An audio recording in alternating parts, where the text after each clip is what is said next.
Sir मेरा सवाल ये है कि आजकल कई लोग ये मानकर चल रहे हैं कि ईश्वर नहीं है। तो क्या यह ईश्वर को ना मानना भी एक तरह का अंधविश्वास नहीं है? हाँ है। अगर आप ये मान के चल रहे हैं कि ईश्वर नहीं है तो ये अंध अविश्वास है। मतलब इसमें फिर ध्यान रखना है, ईश्वर नजर नहीं आता है। जो नजर नहीं आता है पर आप मानते हैं तो साबित करने की जिम्मेदारी किस पर आएगी? आप पे ही आएगी। ईश्वर को मानने वाला आज तक कोई भी ईश्वर को साबित नहीं कर पाया है। जो आर्गुमेंट्स होते हैं, 6 आर्गुमेंट्स हैं दुनिया में फेमस, वो 6 के 6 आर्गुमेंट्स हम फिलोसफी में पढ़ते हैं। उनमें से कोई भी एब्सोल्यूट लेवल पे साबित कर नहीं पाता है, केवल संभावना ही साबित होती है। तो पहला पक्ष ये है कि ईश्वर साबित नहीं हो पाता है, कोई भी नहीं कर सकता है।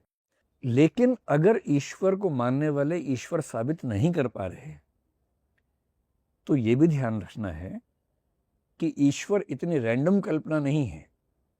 पूरी दुनिया हमें दिख रही है, उस दुनिया के पीछे कोई फैक्टर रहा होगा। ये कोई इतनी रैंडम बात भी नहीं है कि आप सीधे खारिज कर देंगे। तो अभी तक ईश्वर का न होना भी साबित नहीं हुआ है। इसे बहुत आसान एग्जांपल में समझना होगा। मान लीजिए कि ए नाम के व्यक्ति पर आरोप लगा कि उसने चोरी की है। अदालत में बहस हुई, साबित नहीं हो पाएगी चोरी की है उसने। तो कोर्ट क्या करेगी? कोर्ट कहेगी निर्दोष है, बाइज्जत बरी किया जाता है। ए ने चोरी की साबित नहीं हुआ, इससे यह साबित नहीं हो गया कि ए ने चोरी नहीं की थी। ए ने चोरी की, यह साबित नहीं हो पाया। इससे यह साबित नहीं हुआ कि ए ने चोरी नहीं की। हम तो जानते चोरी की थी उसने, प्रमाण नहीं छोड़े थे, बहुत सफाई से काम किया था। तो यदि यह साबित नहीं हुआ कि ए ने चोरी की है तो दो संभावनाएं हैं, या तो ए ने चोरी की ही नहीं थी या बहुत सफाई से की थी। 3 संभावनाएं हैं। और लॉजिक की दुनिया में जहां 2 से ज्यादा ऑप्शंस हों वहां ऑप्शंस को 2 ही मान के साबित करने का प्रयास करना कि ये नहीं तो वो, ये एक फैलेसी है, तर्क दोष है। यहां संभावनाएं 2 नहीं है। एक क्या है? ईश्वर है, साबित हो सकता है। ईश्वर है, साबित नहीं हो सकता। ईश्वर नहीं है, ये साबित हो सकता है। ईश्वर नहीं है पर यह साबित नहीं हो सकता। 4 संभावनाएं हैं। तो अगर एक संभावना खारिज हुई तो भी 3 संभावनाएं खुली हुई हैं। इसलिए एक कायदे का वैज्ञानिक व्यक्ति, तार्किक व्यक्ति क्या कहेगा कि भैया ईश्वर का होना साबित नहीं हो पाता है। ईश्वर नहीं भी हो सकता है, हो भी सकता है। होगा तो ठीक है, नहीं होगा तो ठीक है। तब तक के लिए मैं ये मान के चल रहा हूं कि है या नहीं है, जो मेरी चॉइस है। चॉइस की बात है, आप मानना चाहें तो माने, ना मानना चाहें तो ना माने, पर ये दावा ना करें। हम फिलोसफी में एक स्टेटमेंट पढ़ते हैं अक्सर, मैं मानता हूं कि ईश्वर है, परफेक्ट है। मैं जानता हूं कि ईश्वर है, गलत बात है। मैं मानता हूं कि ईश्वर नहीं है, परफेक्ट। मैं जानता हूं कि ईश्वर नहीं है, गलत बात है। आप नहीं जानते हैं, रत्ती भर नहीं जानते हैं। इस ब्रह्मांड का डेसिमल 0.000005001% भी अब तक नहीं जान पाए हम।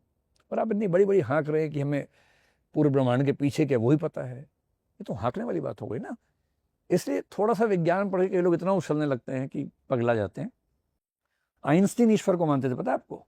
जब आइंस्टीन से क्वांटम फिजिक्स वालों ने सवाल पूछे, आइंस्टीन ने क्वांटम फिजिक्स का एक नियम है जिसको हम बोलते हैं कि जो प्रकाश है वो कभी बिहेव करता है पार्टिकल की तरह से, कभी बिहेव करता है वेव की तरह से। ऑब्जर्व करेंगे तो पार्टिकल बन जाएगा, ऑब्जर्व नहीं करेंगे तो वेव बन जाएगा। इसको डबल स्लिट एक्सपेरिमेंट से लोगों ने साबित किया है।